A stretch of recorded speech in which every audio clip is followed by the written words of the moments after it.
स्वागत है आपका मेरे चैनल में। आज के इस वीडियो में हम एनसीईआरटी क्लास 12 इंग्लिश ग्रामर का जो नरेशन का जो चैप्टर है उसको समझेंगे। तो चलिए शुरू करते हैं समझना। तो सबसे पहले समझते हैं कि नरेशन क्या होता है। इसमें आपको एक वाक्य दिया होता है जिसको आप डायरेक्ट स्पीच में अगर दिया होगा तो उसको आपको इनडायरेक्ट स्पीच में बदलना होगा, यदि इनडायरेक्ट स्पीच में दिया होगा तो उसको डायरेक्ट स्पीच में बदलना होगा। तो चलिए समझते हैं कि डायरेक्ट और इनडायरेक्ट स्पीच क्या होता है। दोस्तों, डायरेक्ट स्पीच का मतलब होता है जब कोई इंसान खुद से कोई वाक्य कहता है तो उसे डायरेक्ट स्पीच कहते हैं, और वही वाक्य को यदि हम दूसरे को बताना होता है हमें, तो हम जो उस वाक्य जो बताते हैं दूसरों को जो चुगली करते हैं तो उसी को इनडायरेक्ट स्पीच कहते हैं। जैसे देखिए, डायरेक्ट स्पीच में मैंने एक सेंटेंस देखिए, एक उदाहरण देखिए, लिखा हुआ है she says I eat an apple a day. और दोस्तों, अगर हम इसका इनडायरेक्ट वाला स्पीच देखें तो लिखा है she says that she eats an apple a day. तो डायरेक्ट स्पीच से इनडायरेक्ट स्पीच में आपको बदलना होता है बोर्ड एग्जाम में। तो चलिए देखते हैं कि ये कैसे बदलते हैं। दोस्तों, नरेशन 5 प्रकार का होता है, जिसमें पहला है असर्टिव, दूसरा है इंट्रोगेटिव, तीसरा है इम्पेरेटिव, चौथा है एक्सक्लेमेटरी और पांचवा है ऑप्टेटिव। तो इस वीडियो में हम असर्टिव को समझेंगे।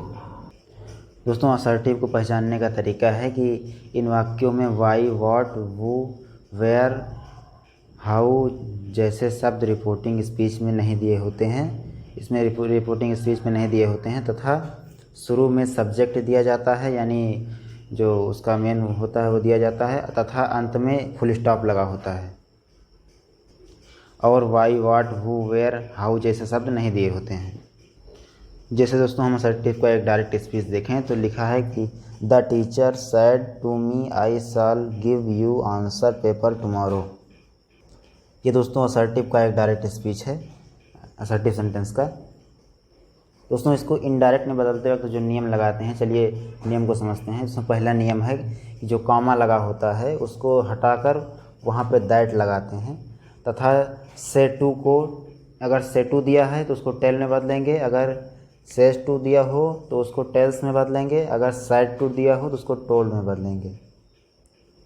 दोस्तों, 5वां रूल है कि यदि टू नहीं हो तो सिर्फ कॉमा हटाएंगे और कुछ बदलेंगे नहीं, बस केवल सिर्फ उसमें से कॉमा जो है वो हटा देंगे अगर रिपोर्टिंग स्पीच में दोस्तों अगर टू नहीं दिया हो तो। जैसे दोस्तों, अगर हम नीचे उसका उदाहरण देखते हैं, डायरेक्ट स्पीच लिखा है he said I am happy.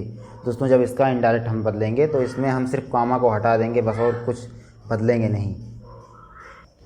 दोस्तों, छठा रूल ये कहता है कि जब रिपोर्टिंग वर्ब का टेंस प्रेजेंट फ्यूचर में हो तो रिपोर्टिंग स्पीच का टेंस नहीं बदलेंगे।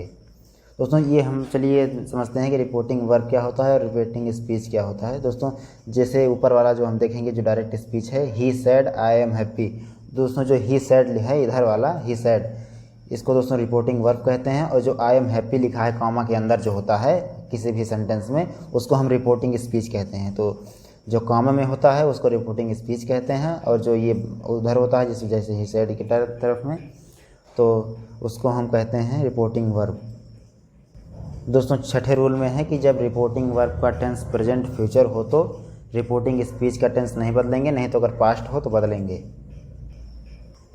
दोस्तों, हम चलिए समझते हैं कि कैसे हम लोग जानेंगे कि रिपोर्टिंग वर्ब का टेंस कौन सा है। दोस्तों, जब रिपोर्टिंग वर्ब में से सेस आए तो प्रेजेंट टेंस है, और जब रिपोर्टिंग वर्ब में सैड आए तो पास्ट टेंस है, और जब रिपोर्टिंग वर्ब में कभी विल से या सेल से आए तो वह फ्यूचर टेंस होगा। और दोस्तों, कुछ ऐसे शब्द होते हैं कि जब वह हम डायरेक्ट से इनडायरेक्ट में बदलते हैं तो उन शब्दों का मतलब भी दोस्तों बदल जाता है, वो शब्द हम दोस्तों बदल देते हैं। तो चलिए समझते हैं कि वो शब्द कौन कौन से हैं कि जिनको हम डायरेक्ट से इनडायरेक्ट में बदलते समय उनको भी हमें बदलना पड़ता है। दोस्तों, पहला है दिस। दोस्तों, अगर दिस हो तो उसको जब हम इनडायरेक्ट में बदलेंगे तो दिस से हम दैट कर लेंगे, अगर दीज आएगा तो उसको हम दोज कर लेंगे, अगर एगो आएगा तो उसको हम बिफोर कर लेंगे, अगर नाउ आएगा तो देन कर लेंगे, और अगर जस्ट आएगा तो उसको भी हम देन कर लेंगे। अगर टुडे लिखा होगा तो वहाँ हम दैट डे कर लेंगे, एस्टरडे लिखा होगा तो उसे हम द प्रीवाइज डे करेंगे, अगर टुमारो लिखा होगा तो उसको हम द नेक्स्ट डे में करेंगे, अगर हेयर लिखा होगा तो उसको देयर में करेंगे, अगर दोस्तों दूज लिखा होगा तो उसको सो में करेंगे, अगर टू नाइट लिखा होगा तो उसको दैट नाइट में लिखेंगे, अगर कम लिखा होगा तो उसको हम गो में करेंगे, उसको गो में बदलेंगे। और दोस्तों अगर लास्ट आएगा अगर शब्द में तो उसको हम द प्रिवाइस करेंगे, और अगर नेक्स्ट लिखा होगा तो उसको हम द फॉलोइंग में बदलेंगे। ये सब दोस्तों अगर हम डायरेक्ट से इनडायरेक्ट में बदलेंगे तो अगर ये सब शब्द आएंगे तो उनको इसी प्रकार हम बदलेंगे। चलिए दोस्तों हम दो उदाहरण को समझ लेते हैं, उदाहरण समझ लेते हैं। दोस्तों जो पहला जो एक डायरेक्ट स्पीच है, the teacher said to me I shall give you answer paper tomorrow. दोस्तों यह असर्टिव सेंटेंस का डायरेक्ट स्पीच है। तो चलिए वही नियम लगाकर हम इसे बदलते हैं कि जो नियम हम समझे हैं अभी। तो दोस्तों इसको बदलते समय जो सेड टू है इसको हम टोल्ड में बदलेंगे और कॉमा हटाकर वहाँ दैट लगा देंगे, और जो ये टुमारो लिखा है उसको हम नेक्स्ट डे में बदलेंगे। तो इसका इनडायरेक्ट स्पीच हो जाएगा, the teacher told me that he would give me answer paper the next day. तो चलिए एक उदाहरण हम और लेते हैं। दोस्तों दूसरा उदाहरण है कि डायरेक्ट स्पीच में लिखा है कि ही सैड आई एम हैप्पी। दोस्तों यहाँ पर टू नहीं लगा है, तो दोस्तों इसे हम इसमें सिर्फ कॉमा हटाएंगे, दैट लगाएंगे, बाकी और कुछ नहीं बदलेंगे।